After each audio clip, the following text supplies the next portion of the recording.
سيعلم الذين ظلموا أي منقلب ينقلبون اللهم عجل لوليك الفرج۔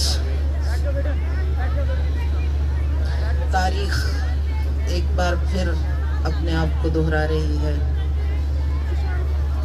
یخ بستہ خون کو منجمد کر دینے والی سردی کے موسم میں شہداء کے لواحقین اور متعلقین اپنے پیاروں کے جنازے لیے ہوئے زیر آسمان عدل کے منتظر ہیں۔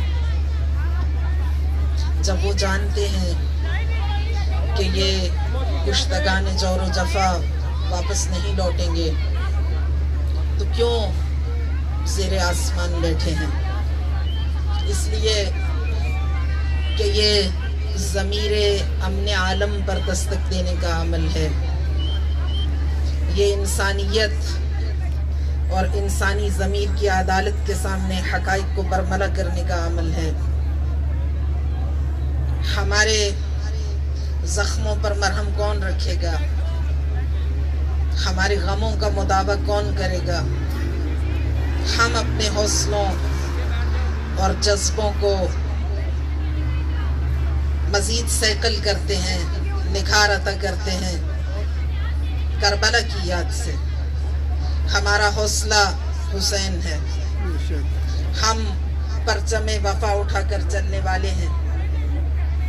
پرچم وفا اٹھا کر چلنا ہمارا شعار ہے۔ مظلومیت ہماری تاریخ ہے، یہ ہماری تاریخ ہے۔ شعور کی بیداری ہماری تاریخ ہے۔ ہمارے زخموں کے مرہم وہ آنسو ہیں جو کربلا کے شہیدوں اور مظلوموں کی یاد میں بہائے جاتے ہیں۔ سیدہ لے گئیں فردوس کی زینت کے لیے، سیدہ لے گئیں فردوس کی زینت کے لیے، جن کو ہم اشک سمجھتے تھے وہ گوہر نکلے۔ تعجب کا مقام ہے۔ سرکار رسالت مآب آقا نامدار کی حدیث ہے، من اصبح ولم یحتم بامور المسلمین فلیس بمسلم۔ جو اپنی صبح کا آغاز کرے اور مسلمانوں کے مسائل و حالات سے نہ آگاہ ہو، غافل ہو، لیس بمسلم، اس پہ مسلمان ہونے کا اطلاق نہیں ہوتا۔ انتہائی تعجب کا مقام ہے کہ انسانی فلاح و بہبود کے ادارے قائم کرنے والا شخص، انسانیت کے درد کو محسوس کرنے والا وزیر اعظم، ہماری توقع کے انتہائی خلاف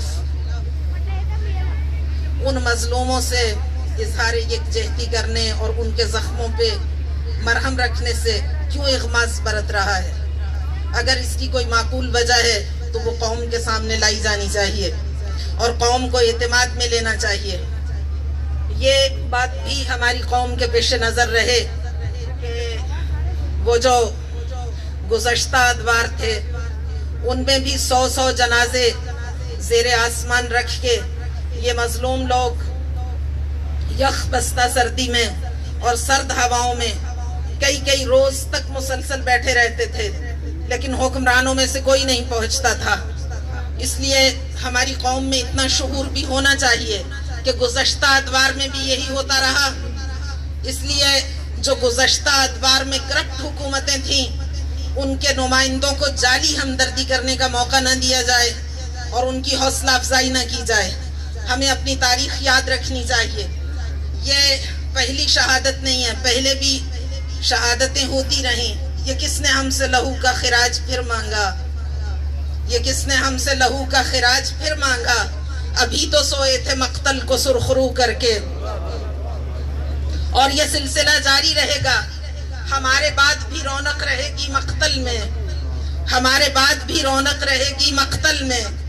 ہم اہل دل کو بڑے حوصلے میں چھوڑ آئے ہیں۔ یہ بات یاد رہے کہ یہ سلسلہ فرزندان مکتب تشیع کی شہادت کا زمانہ قدیم سے جاری ہے اور آئندہ بھی جاری رہے گا۔ تو آپ کو یہ معلوم ہو کہ ان لٹیروں کی حوصلہ افزائی ہمیں نہیں کرنا جو جعلی ہمدردی کرنے کے لیے ہمارے دھرنوں میں آتے ہیں، جو جب حکمران ہوتا ہے وہ اسی تاریخ کو دہراتا ہے. بڑے افسوس کا مقام ہے کہ ابھی تک وہ جنازے زیر آسمان رکھے ہوئے ہیں اور کوئی ہمدردی کے لیے پہنچا نہیں ہے. تو خداوند متعال ان کے لواحقین کو صبر کی توفیق دے، اور اب ہماری کمیونٹی کو، ہماری قوم کو خود آگے بڑھ کے ان کے زخموں پہ مرہم رکھنے کا اہتمام کرنا ہے. اور یزیدان وقت سن لیں، یہ دشمنی کس سے ہے؟ یہ دشمنی ہم سے نہیں، یہ کربلا سے ہے. اور اگر ان کی یہ دشمنی کربلا سے ہے تو ہمارا حوصلہ بھی کربلا سے ہے، اور یہ حوصلہ کبھی پست نہ ہوگا. مظلوم کی صف اعضا بچھتی رہے گی، اور اہل بیت اطہار کی عظمت کے مینار بلند ہوتے رہیں گے. وحی الہی کے تذکروں اور اہل بیت کی عظمت کو کوئی تاریخ کے صفحات سے محو نہیں کر سکتا. یا یزید کت قیدک وسع سعیک لا تمحو وحینا. اے یزید یاد رکھ لے، تو اپنی پوری قوت و طاقت کو تصرف میں لیا، لیکن نہ تو وحی الہی کے تذکروں کو خاموش کر سکتا ہے، اور نہ ہی اہل بیت کی عظمت کو دلوں سے مٹا سکتا ہے. یہ وہ کلمات ہیں جو سیدہ زینب کی زبان وحی ترجمان سے ظالم اور جابر بادشاہ کے دربار میں پوری جلالت کے ساتھ جب اس نے کہا لعبت بنو ہاشم بالملک فلا ملک جاء ولا وحی نزل، جب سبط پیغمبر کا کٹا ہوا سر تشت میں رکھا تھا اور وہ چھڑی مارتا تھا اور کہتا تھا لعبت بنو ہاشم بالملک فلا ملک جاء ولا وحی نزل، بنی ہاشم نے حکومت حاصل کرنے کے لیے ڈھونگ رچایا تھا، نہ کوئی وحی آئی نہ کوئی فرشتہ آیا. تو اس وقت زینب کبریٰ پوری جلالت کے ساتھ رسیوں میں جکڑی ہوئی اپنی جگہ سے بلند ہوئی، اور بی بی نے یہ خطبہ ارشاد فرمایا کہ یا یزید کت قیدک وسع سعیک، اے یزید بے شک تو اپنی پوری طاقت کو تصرف میں لیا، لیکن تو کبھی وحی الہی کے تذکروں کو خاموش نہیں کر سکتا، کبھی اہل بیت کی عظمت کو دلوں سے محو نہیں کر سکتا، مٹا نہیں سکتا. تو یہ خالق کائنات کا وعدہ ہے، اور شہادت ہمارا ورثہ ہے. یہ ہمارے لیے باعث افتخار ہے. شہیدوں کا خون ہمارے جذبوں کو مزید جوان کرتا ہے اور ہمارے حوصلوں کو مزید اٹھان دیتا ہے. ہم گھبرانے والی قوم نہیں ہیں، بلکہ جیسے جیسے شہداء کا خون بہتا ہے انتظار کے موسم میں شدت چلی آتی ہے، اور یہ فرش عزا یہ انتظار کے موسم کی نوید ہے. ہم سب بڑی شدت سے منتظر ہیں یوسف زہرا امام زمانہ عجل اللہ تعالی فرجہ الشریف کے ظہور میں. جس طرح کے دعائے مبارکہ ندبہ میں ہم ہر ہفتے امام عصر کو پکارتے ہیں، ہمارا یہ یقین کامل ہے کہ ایک دن وہ منجی عالم بشریت، وہ سلطان عادل ظہور پذیر ہوگا اور سسکتی بلکتی انسانیت کے زخموں پر خود مرہم رکھے گا. کب دبدبائے جبر سے دبتے ہیں کہ جن کے ایمان و یقین دل میں کیے رہتے ہیں تنویر.